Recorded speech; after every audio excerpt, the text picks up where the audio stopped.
Hi, my name's Jon Bowen, and I'm the District SEL Specialist for Paradise Valley Unified School District. I'm here to talk a little bit about reentry. There's a lot we don't know about reopening our schools.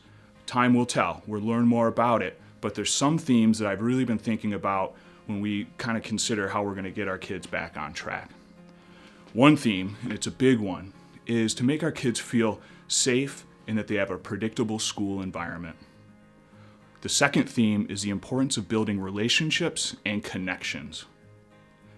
The third theme, and this is going to sort of run through the rest of this, is we have more success when we use proactive and preventative approaches than when we wait to rely on reactive strategies. I want to talk about a couple proactive strategies or approaches that you might want to consider that will help meet those three themes.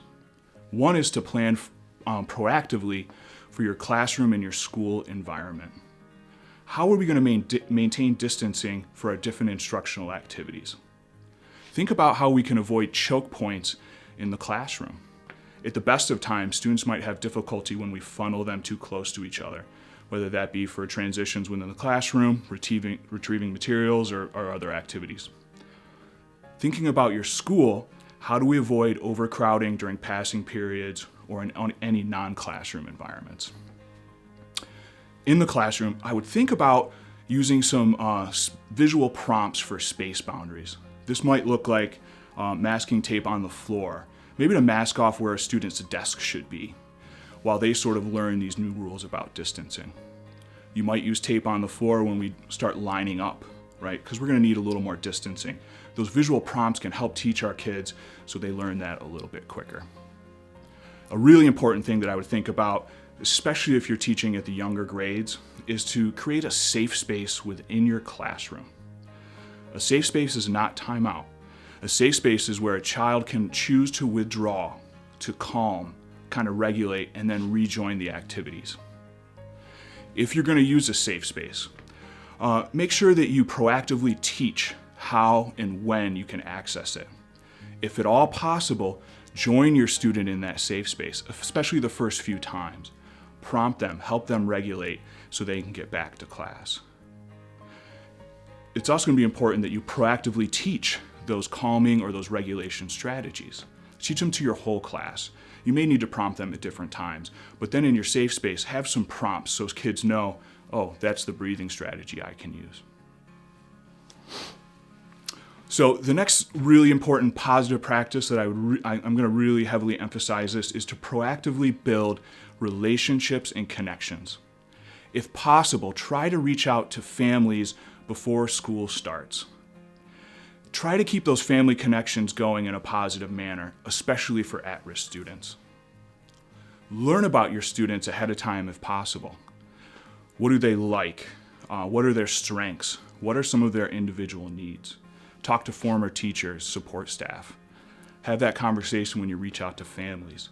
Then when students get to you, think about some reinforcement inventories or other activities so you really get to know each other quickly. Another way to build relationships or to foster those connections in the classroom is to give students choices. This could be choice in what to write about, what materials to use, maybe the order of activities. That helps build autonomy. Consider individual greetings. This looked really different before distancing. We could do high fives and fist bumps, hugs for younger kids. Now we're going to have to do distancing. Maybe it's air fives, air bumps, mirrored dance moves. Those things can really build connection. And that can be a really quick check-in too to see if your student is maybe coming in with some difficulty that day. Make time for individual students. A great question to ask former teachers would be, or did you have any students who really needed that extra step to build connections? And if you do, consider the 2x10 technique.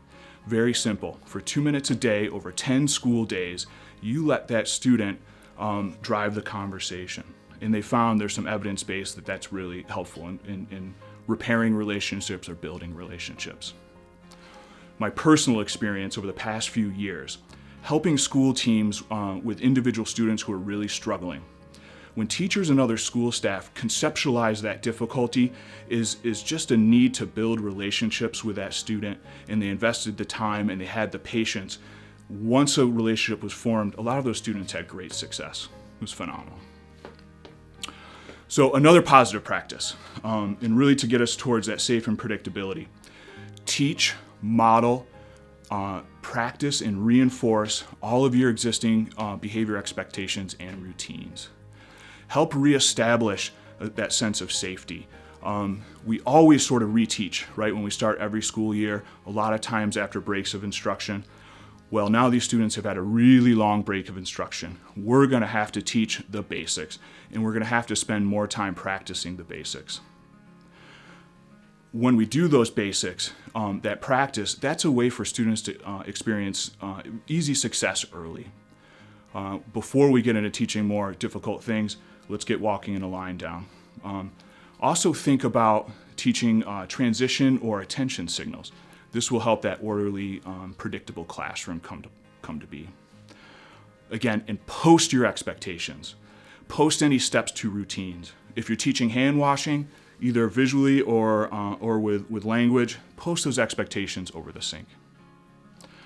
Along with teaching those existing things, those things we used to do, it's going to be really important that we define and teach any new safety or respect behaviors.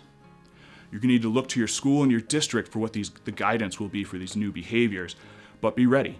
Are we going to teach hand washing, how to distance, other safety protocols? Aim to create a sense of community.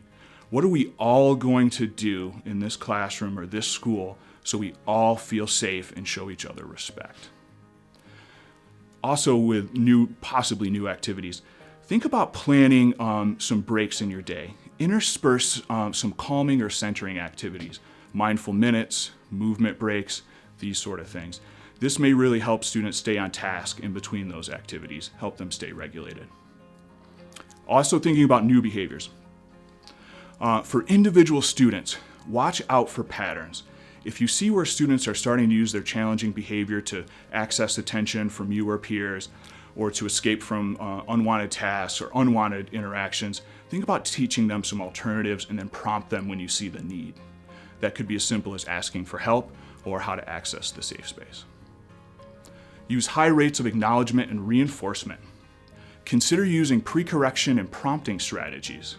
When we set students up for success and then we reinforce them, that's a stronger learning trial than waiting for an error and correcting it. I'll give an example of pre-correction. Years ago, I worked at a school where we had a program for kids with pretty significant behavior and emotional needs. I loved this population. One of their difficulties was the lunch line. It was just a difficult routine for them. When I was placed on lunch duty, I decided to try pre-correction. Every day when those classrooms came to the lunchroom, I would stop them, get their attention, and we would review the expectations for the lunch line. What we found is that when we did that, we corrected them or prompted them right before they're expected to do the behavior. They had great success, and then we could do a lot of reinforcement. It helps to strengthen relationships when we're looking for kids doing the right thing. Personally, I think it also makes us feel better about our school day. You've probably heard about a 4-to-1 or a 5-to-1 ratio. Look for that ratio in your classroom. That's 4 or 5 positive acknowledgement statements for every error, correction, or punishing statement. That will help create a really positive classroom climate. And every time you acknowledge a student for doing the right thing, that's a prompt to the rest of the class of what the expected thing is to do. Also consider using group contingencies. This can be another layer of reinforcement, and there's several types of group contingencies, but basically you would set a goal that you wanted to work on, a criteria, and as the class together earns towards that criteria, they get to do something fun, and you can get student input on what that fun thing is. Maybe it's a 5-minute dance party. One last positive approach that I really want to emphasize is to use active supervision in all of your school environments. Active supervision involves scanning, moving, and interacting. Frequently looking around the environment, moving in an unpredictable pattern, which is not the most fun in August in Arizona, but it's important, and then also interacting with students.